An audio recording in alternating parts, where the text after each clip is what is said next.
Hey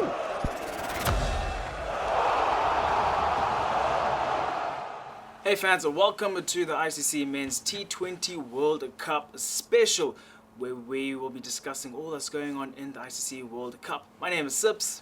And I'm Steve Vickers. Yes, special edition. What a performance from the Chevrons last week, Friday, beating Australia. So much to talk about, what lies ahead at the rest of the tournament, and to take us through the action, we have got big names in cricket joining us. Ed Rainsford is here, former national team player, renowned cricket pundit as well. We're very excited to have you on the show, Ed. Those are very kind words. Thank you. Thank you. I'm great to be here. Great to talk about cricket, and great to talk about Zimbabwe's success. And also with us is Dean du Plessis, a renowned cricket analyst, podcaster. Welcome, Dean. Thank you very much, Steve. It's always good to be here. Yeah, especially in current happy circumstances. Yeah, of course, obviously getting straight into the best result. We are recording this ahead of the Zim versus Ireland match, so we won't be able to talk about that. But our win against Australia was absolutely phenomenal, Dean. Just the way we batted and our bowling especially, What were some of your thoughts and highlights of that match? I suppose you don't really get anything as perfect, but we almost played flawless cricket. I loved the way that at the toss, Sikandar Raza actually said that he was very happy that, he said, we're quietly happy that we're going to be batting. I thought that Brian Bennett and Tadiwanash and Marumani got Zimbabwe off to a good start. Marumani being nice and aggressive, as he always does at the top of the order, with a very strong through the leg side and a couple of audacious reverse sweeps as well. And Bennett, we didn't see the usual flair and, everything that we have come to expect from him when he compiled his 11th half century. I thought he went about it very nicely. I thought he and Ryan Bill, I loved the way Ryan Bill stepped up to the plate at number 3 and batted responsibly. You no longer have Sean Williams and Craig Irvin doing that, and Ryan Bill has now been there long enough to make that adjustment, and I thought that he did very well. But I thought that the bowling and fielding was what really put Australia under huge amounts of pressure, which they were not able to recover from, despite Matthew Renshaw playing very nicely.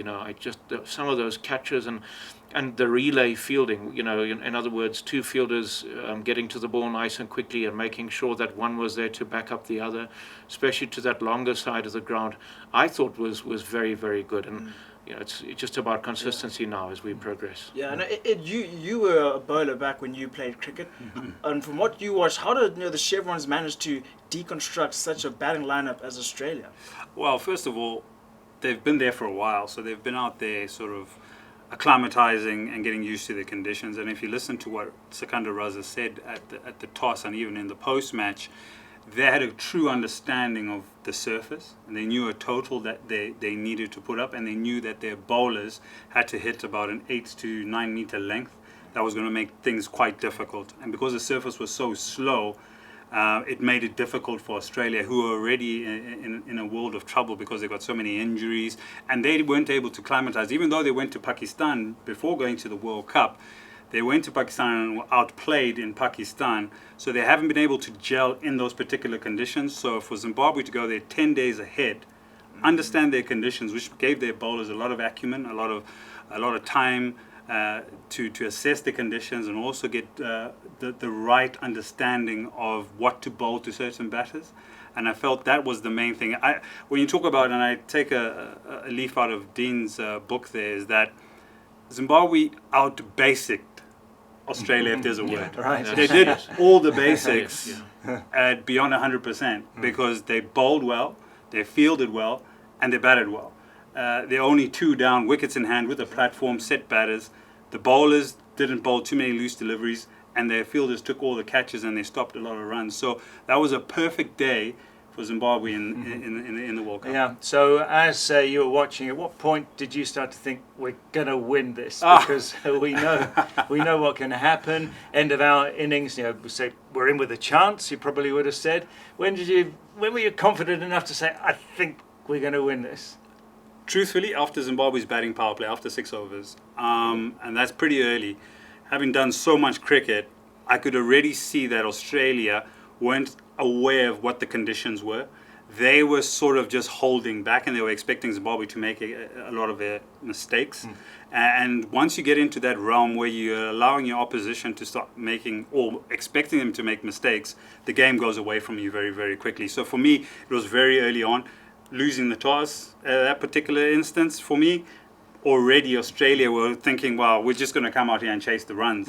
And so for me, early on, I felt that Zimbabwe were going to win that game. And Dean talked about fielding. Years back, we were known as one of the best fielding nations in the world, and it made a big difference in our competitiveness, didn't it? So that was good to see that coming back. Yeah, and it's something that I've been speaking a lot of on commentary, is that everybody talks about the T20 game or the modern game being dominated by the bat and how flat the surfaces are and all these massive scores and how these batters are entertaining us and how the bowlers have to catch up. But if the third element, which is fielding, is able to do the same thing, it can contribute massively to a team winning. And if that third element, and you can see it now from, you know, Nepal, the way they field, it's exciting. It keeps the fans, it keeps all of us on the edge of the seats in terms of what are they going to do next. And for me, that, like you say, Steve, that was important for Zimbabwe to recollect how good they were back in the day, because we've got natural athletes from top to bottom. All of them can run as fast as they can. They're fast twitch fibers. Their anticipation is there, but sometimes they do lack a little bit of discipline. But I think that's all come together quite nicely. So the elements of an outstanding fielder is what? Well, great anticipation. You have to be extremely athletic, but you've got to catch a lot of balls, in my belief. And catching a lot of balls doesn't mean just standing there and catching a ball that's hit to you. You've got to be able to move from your left to your right, your anticipation within the 30-yard circle, the hot zones. And now with T20 cricket, the whole field is a hot zone. Fine leg and third man, where you could go and sort of park off a couple of times, is no longer in play because the batters are playing the scoop on either side of it. So if you're able to catch and practice a lot of fielding in all those specific elements of the field, I think that makes you an extremely good fielder, but you've got to want it as well. Right. Catches win matches, Sips. Yeah, true. You know, Dean, Ed mentioned that you know, T20 cricket has taken a step up. Look at 10 years ago, T20 cricket, a decent score was like between 170 to 180, whereas nowadays you got to be hitting that 190 plus mark. So after the Chevrons innings against Australia, when we posted 169, were you skeptical? Like, did you think it's going to be a tough one to defend? No. So I was actually on a radio station the night before, and I said I've actually felt that there's a bigger chance of Zimbabwe beating Australia in foreign conditions rather than trying to beat Sri Lanka in their home conditions. And I think Ed once again can relate to this, because in the Under-19 World Cup of 2004, where Ed was a part of that setup, you know, Zimbabwe in Bangladesh actually beat Australia in Bangladesh. And so everybody said, no, rather just focus on trying to be competitive and just go out there and have a good time and enjoy yourself. You know, this is what the chatter was like leading up to this particular game. And I was of the opinion and saying, no, you see, you can't go out there just and enjoy yourself for some games and then you're supposed to enjoy every game of cricket that you play. And then you can't bring your A game, you know, to some games and then sort of just say, oh, well, we're not going to win this one. So, because we're playing stronger opposition. Because at all times, you must remember that you're playing the person. In other words, you're playing the ball and not the person, not the bowler, I beg your pardon. So, you know, everyone is capable of bowling bad deliveries and everyone is capable of getting out. It doesn't matter who you are, you know, you can do that against all opposition. So when Zimbabwe made 169, I kind of felt that, you know, also playing the extra spinner in Graham Creamer, I didn't really know how effective he was going to be in terms of wicket taking. But I felt that him and Wellington Masakadza and of course Sikandar Raza, you know, going together in that three-prong spin attack would hold Australia quite nicely in that period, and it did. So Sikandar Raza unfortunately wasn't really able to partake in the field, but I thought that Wellington Masakadza and Graham Creamer bowled together quite nicely. Left arm orthodox spin of Wellington Masakadza and of course the right arm leg spin of Graham Creamer, and I honestly I still felt that, well, I still will stand by what I said, is that Zimbabwe definitely they would have had more success against Australia, who is also playing in foreign conditions, as opposed to trying to bring down Sri Lanka, who are actually a very, very good T20 side, especially at home. So, Dean, how would you evaluate that win for the Chevrons? We know that we're inconsistent, even losing to Nepal in a warm-up and then winning so well in our first game of the tournament. We know that we're inconsistent. So, are there any lessons that we can? Is there anything you would say about the Chevrons after that victory? Does it mean we've arrived, or it's just a good day for the guys? Yeah, so I wouldn't quite want to be confident enough to say we've arrived. But what I think it's a simple word that you used there, Steve: consistency. And that comes to all the basics that Zimbabwe did so very well: batting, bowling, fielding. And I think Ed also earlier on alluded to the fact that Zimbabwe haven't been disciplined with their fielding, because you may not have the best batting or bowling side. Fielding, there's no excuse for poor fielding. Absolutely none. You spoke about when Zimbabwe used to be, when Steve Waugh and Mark Taylor and Alan Border spoke about Zimbabwe being as the best fielding side in the world. Their batting wasn't particularly good, and their bowling wasn't exactly outstanding either, but they worked on something that they knew that they had control of, and that was the fielding. And consistency is something that Zimbabwe has lacked. I actually feel a bit more nervous playing against Ireland than what I do when Zimbabwe plays somebody like an Australia or a Sri Lanka, because it's just sometimes as if those high intensity levels get reduced slightly when they play a side who is ranked more or less the same as them. And I'm sure Ed will agree with me that Zimbabwe and Ireland know each other so well. They've played against each other on so many occasions. Last year, this time, they actually had a series against each other.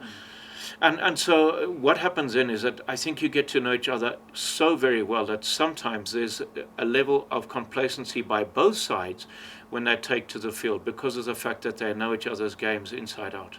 Well, I'm going to slightly disagree with you there. Not to say that they've arrived, but the fact that they've beaten Oman, which could have been a banana skin, that gets you 2 points. The fact that you then beat Australia convincingly, they didn't sort of walk in the door and sort of say, okay, we pushed them and they were lucky. Zimbabwe beat Australia convincingly. That gives you a great deal of confidence. And so when you come up against Ireland right now, who are not going to qualify for the Super 8, they are sort of one leg on the plane and one leg sort of saying, well, can we just upset the apple cart? And for Zimbabwe playing with confidence, they've got a lot more at stake. So I feel with the confidence that they'll go in against Ireland, I think they would outplay Ireland to a greater degree. They've got better spinners, they've got better batters, their fielders were very good. But like you said, maybe consistency is one thing. And I don't think Sri Lanka are actually that good, Dean. I think Sri Lanka are there for the taking. And the reason why I say they're there for the taking is because their power play has been terrible. They've lost their number one spinner in Hasaranga. They don't have the fast bowling depth in Pathirana. And so right now they're trying to glue together an 11 at home, even though that they've won 6 points. And they play Australia today. So if Australia beats Sri Lanka today, Sri Lanka are then on the back foot against Zimbabwe and under pressure back at home trying to make the Super 8. Whereas Zimbabwe are now looking at, we've got 2 wins under the belt. We just need one more really convincing win, and we're through to the Super 8 stage. And then you don't have to qualify for Australia. You don't have to qualify for New Zealand. And guess what? Everybody goes on their statuses and says, well done to Zimbabwe. And everybody starts having this positive energy. I think the positive energy has to start before that, because you've just beaten Australia, who are one of the most successful World Cup playing teams in the world. Yes, granted in foreign conditions, but I feel that Zimbabwe have been there long enough to take Ireland and maybe push Sri Lanka. So what you're essentially saying, Ed, is that we have the upper hand in terms of odds, because we've already won the first 2 games. It puts us on the front foot. I think the way we played the first 2 games, I don't think there's going to be a massive drop-off. I don't know if that makes sense for you. I also think it's a blessing in disguise that Brendan Taylor is injured, because at one stage he was slowing down the batting rate. Right. And so now you have Ben Curran, who I don't know whether he'll play or not, but I feel that Zimbabwe have got this young side that is very exciting, and they've just shown you against world-class players. Marumani and the way Bennett played in that power play, they played as if there was no pressure on them. And this is why I go back to basics. They went out there, it was a bad ball, they put it away. Marumani knew if he went for the reverse, he would play the reverse sweep because he was confident to doing that. And yes, he would go through the leg side. But it's not like he felt uncomfortable. And he's done it against Australia before in Australia. So for me, the positivities coming out of that, I don't feel there'll be a massive drop-off. Right. So of the many tournaments you've covered, it's the case often that there's in a certain tournament, there's a certain team that's just having a good tournament. What's the dynamic for that? And I think Zimbabwe are one of those teams.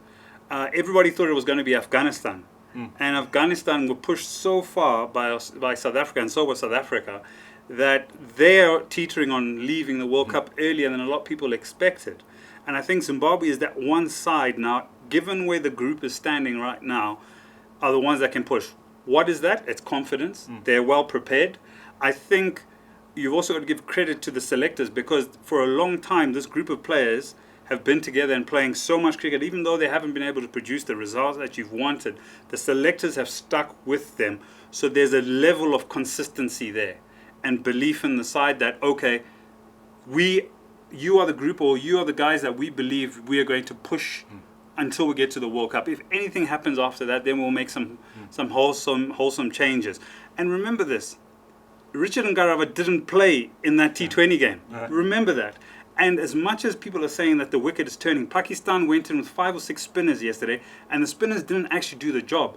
In a piece that Matthew Hayden did on an analysis, it's the fast bowlers that are hitting 8 to 7 meters that are making it difficult for the batters to get it away. So if Richard comes back, one of the spinners is going to go out, and I believe that's going to even make it even harder for the teams that they play against, because Richard is one of the most successful T20 bowlers going around in the world. It's not just in Zimbabwe or in this particular tournament. Yeah. And you know, Ed, you mentioned that obviously BT not being available is a blessing in disguise. Ben Curran has been called up. What are your thoughts on Ben Curran into the squad, Dean? Because we haven't seen much of him in the short game. He tends to stick to, you know, one day going into the test. So how are you feeling about him being included into the squad? It's an interesting one because, you know, he did play nicely in the recently concluded domestic T20 tournament, but gosh, there's such a big discrepancy between playing domestic cricket and international cricket. But unfortunately, that's all that Zimbabwe have to work with at the moment. So it's not like the A side, you know, have been playing away, or Zimbabwe have been hosting a very strong A side. So they're gonna have to go with what they have, and so they felt that Ben Curran, because of the fact, and I'm sure he was actually named player of the tournament in the recently concluded T20, the domestic tournament there. So this is our guy who's in form. So he won't necessarily go out there and score as quickly as what Marumani would, but what he probably will do is he'll give you some stability, which then would allow Ben Curran, I beg your pardon, Brian Bennett and Marumani to play with freedom. Though I did read a piece that Zimbabwe were actually focusing quite a bit on strike rotation and running between the wickets as opposed to boundary hitting. I don't know whether any of you actually came across that as well. So yeah, I mean, and people are saying, well, maybe Wesley Maravere should have been there because he's a bit more free flowing. But I think Zimbabwe cricket may have done a good call, a good choice here and decision in taking Ben Curran. So it's another left-hander which you add to the mix as well, which is always quite useful. And another spin option that they took to the World Cup was Graham Creamer. A little bit later on last year. What are your thoughts on Creamer being added into the squad? Well, I had a lot of question marks about it because we're the same age. And Graham hadn't played cricket in 7 years. But what he did, which I really commend, is that he came back and didn't sort of say, I just want to walk into the team. He's sort of gone in there and said, I want to do the hard yards. And in fact, Dean, he was the player of the T20 tournament. Yes. And not Yeah, Curran. not Ben So Curran. he actually took a lot of wickets and put in a lot of performances, and they've taken him. But it's that element of the game where the wrist spinner, most teams need the wrist spinner in their T20 side because they're genuine wicket takers and they affect the game so much. So I believe that was a good call, but he did the work to get selected.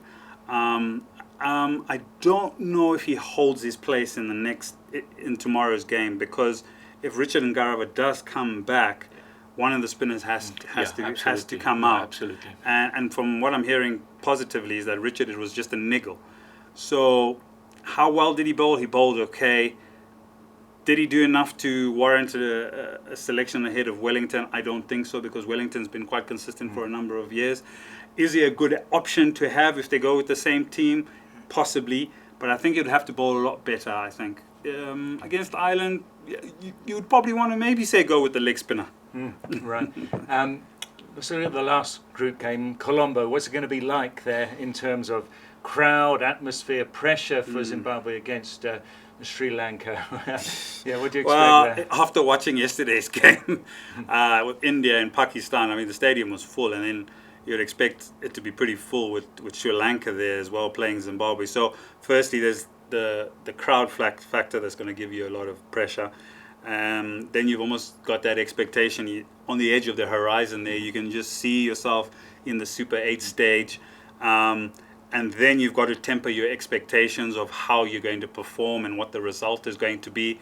So all of those sort of things you've just got to put aside and take a leaf out of what you did against Australia. However, you're playing a team that's hosting and will have fans there and will be feeling a bit more buoyed. The conditions, they will be slower.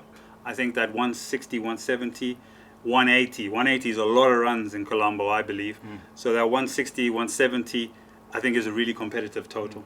Well, While our Chevrons are having a great time in the men's ICC T20 World Cup, we recently hosted the under-19 men's one-day international, that World Cup, and a bit of a disappointing result for our under-19s, our first World Cup where we have gone winless. Dean, it was always going to be a hard tournament, but going winless, and unfortunately our match against Scotland, which got rained off, which would have been our best chance to get a win in the bag. But what are your thoughts and your feelings after hearing results of that tournament?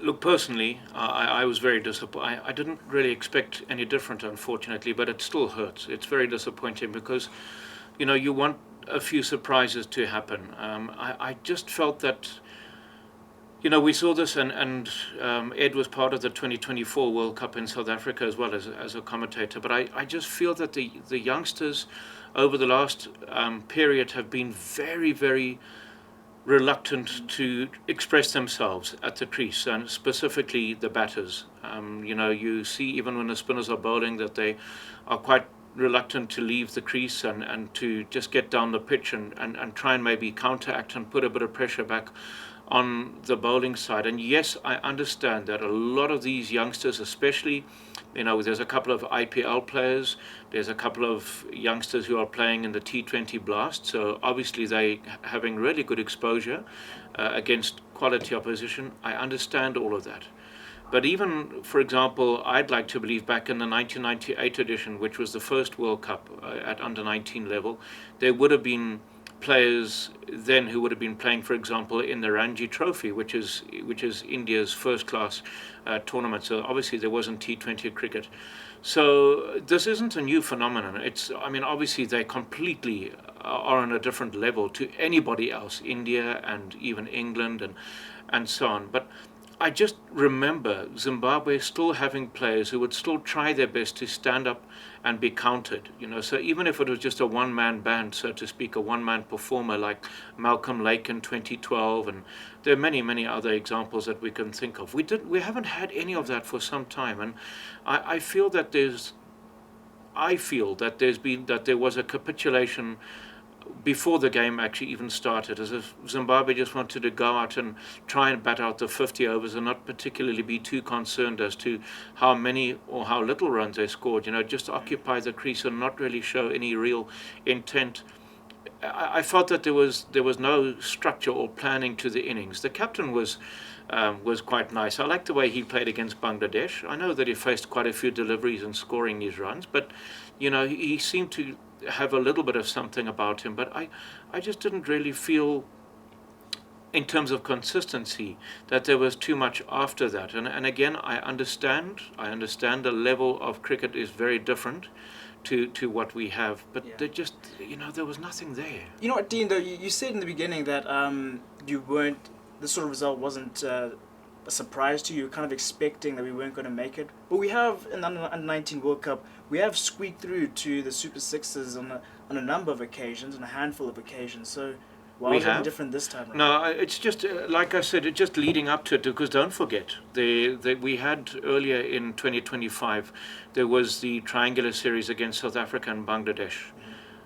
And again, it was Zimbabwe were very badly outplayed in that triangular series against Bangladesh and against South Africa. Now, they did pick up that nice win against Afghanistan when we had the triangular series against Pakistan and Afghanistan, so they did pick up a win there.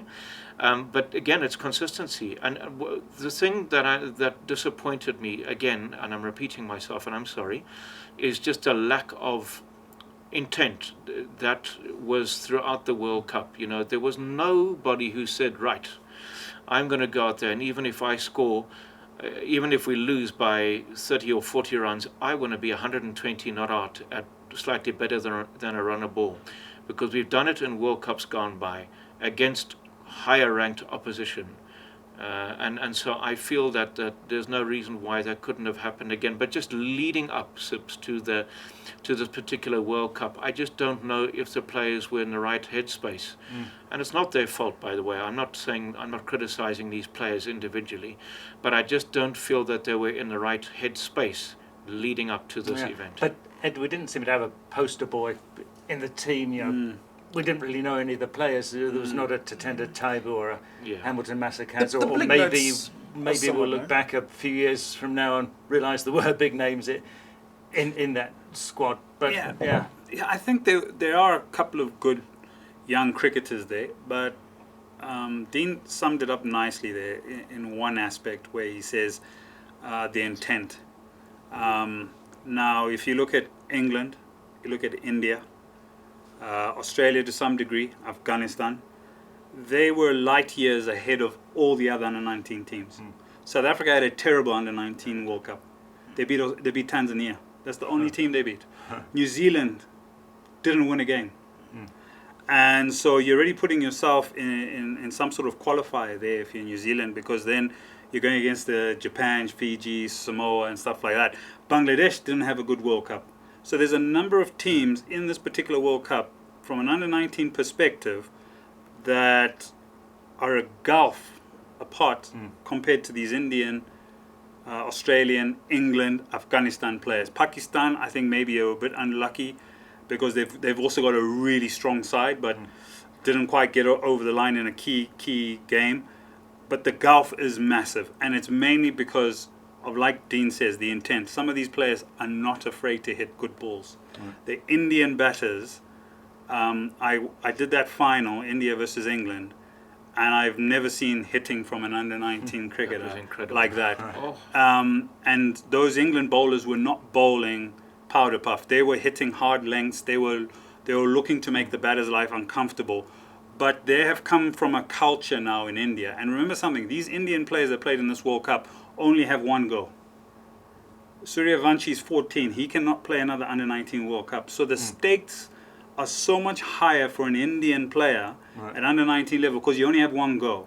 And that is why I believe they've been so successful, but also where they're coming from and the coaching that they're having from an Indian perspective, where if you look at the backlift, you look at the body of work that the batter or the bowlers are putting on the ball and affecting the game is remarkable, even from an Australian perspective, England perspective. And I think for Zimbabwe, for New Zealand, for Bangladesh, for South Africa, that have walked away from this World Cup, and I think a lot of us have walked away from this World Cup saying there's an element of our game that we need to improve. And one of them, you're right, Dean, is intent. We need to start hitting good balls. We need to start pushing back against good teams. And that takes time. It doesn't happen overnight. Some of these Indian players have not been able to do this by waking up one morning and saying, I'm going to hit the best bowler in the world. Like Suryavanshi at 14 hitting Jofra Archer in the nets. It takes time. So there has to be maybe a slight culture change. And I think it's coming from Zimbabwe cricket, from what I'm also hearing, is that they really want to make a change of how to get more quality cricketers trying to bridge that gap and cover that gulf. But don't be disappointed in Zimbabwe alone. South Africa were horrendous. Yeah. Yeah, they were very disappointing. They really were very disappointing. New Zealand, from New Zealand, from a team that is always challenging in World Cups, their under-19 team was terrible. The Bangladesh, from playing in the Asia Cup, from being past winners, they didn't have a good World Cup. What are Afghanistan doing right then? Well, Afghanistan, what they've done right is that they've been able to find these remarkable mystery spinners and fast bowlers, and then they've been able to find really consistent batters. And so if they get a decent score on the board, you're under pressure all the time because their bowlers are very skilled. They have a great deal of mystery. They've already got they've got the left arm wrist spinners. They've got the guys that can bowl the carom balls. They've got all these guys that can come out there and make life very difficult for a lot of these batters. I mean, I was sitting with Temba, and Temba Pavuma did a commentary stint with me, and then we went off and we spoke. And I said, "What do you think?" He said, "Ed, we played Afghanistan in a one-day game in Dubai, and Gazamfa, who was at the last Under-19 World Cup in 2024, went through that South African side. They said they could not pick this 17, 18-year-old coming out of Afghanistan." And that is a grown man who's played enough international cricket to say, you know what, there was so much mystery, we didn't have any answers for it. So that's what Afghanistan have for them. They've got a plethora of talented bowlers and batters. Do you know, I'm sorry to interrupt, but what I've also noticed about the Afghanistani sides, whether it's under 19 or at international level, is that there was a period of time when they just went out there and tried with their batsmen, they kind of like played shots and hoped for the best, like played almost percentage cricket, but you're not seeing that now. What you're now also seeing is all the batters beginning to understand their games and their roles as batters. So, they now are very happy to play the collection phase and rotate strike and even put the fielders under pressure by the way that they run between the wickets. If you remember the under 19, the World Cup in 2019, when Zimbabwe unfortunately weren't there, and of course Afghanistan were there, they didn't play.